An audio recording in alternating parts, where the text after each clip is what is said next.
Genesis chapter 3. Now the serpent was more crafty than any of the wild animals the Lord God had made. He said to the woman, "Did God really say you must not eat from any tree in the garden?" The woman said to the serpent, "We may eat fruit from the trees in the garden, but God did say, you must not eat fruit from the tree that is in the middle of the garden. You must not touch it, or you will die." "You will not surely die," the serpent said to the woman, "for God knows that when you eat of it, your eyes will be opened, and you will be like God, knowing good and evil." When the woman saw that the fruit of the tree was good for food, and pleasing to the eye, and also desirable for gaining wisdom, she took some and ate it. She also gave some to her husband, who was with her, and he ate it. Then the eyes of both of them were opened, and they realized that they were naked.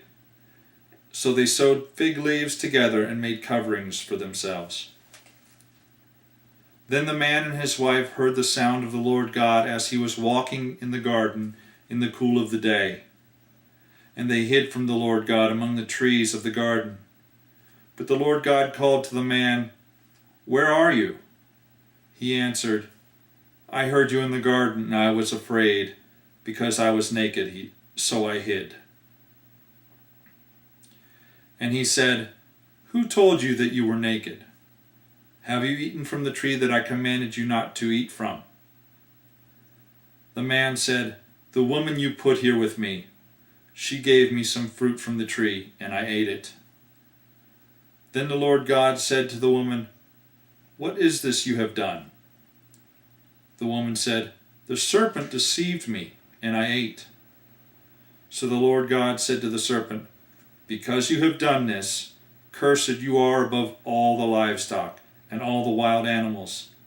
You will crawl on your belly, and you will eat dust all the days of your life.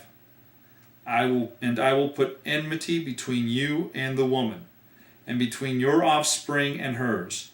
He will crush your head, and you will strike his heel." To the woman he said, "I will greatly increase your pains in childbearing. With pain you will give birth to children. Your desire will be for your husband, and he will rule over you." To Adam he said, "Because you listened to your wife and ate from the tree about which I commanded you, you must not eat of it. Cursed is the ground because of you. Through painful toil you will eat of it all the days of your life. It will produce thorns and thistles for you, and you will eat the plants of the field. By the sweat of your brow you will eat your food until you return to the ground, since from it you were taken. For dust you are, and to dust you will return." Adam named his wife Eve, because she would become the mother of all the living. The Lord God made garments of skin for Adam and his wife and clothed them. And the Lord God said, "The man has now become like one of us, knowing good and evil. He must not be allowed to reach out his hand and take from the tree of life and eat and live forever." So the Lord God banished him from the Garden of Eden to work the ground from which he had been taken. After he drove the man out, he placed on the east side of the Garden of Eden cherubim and a flaming sword flashing back and forth to guard the way to the tree of life. This is the end of Genesis chapter 3.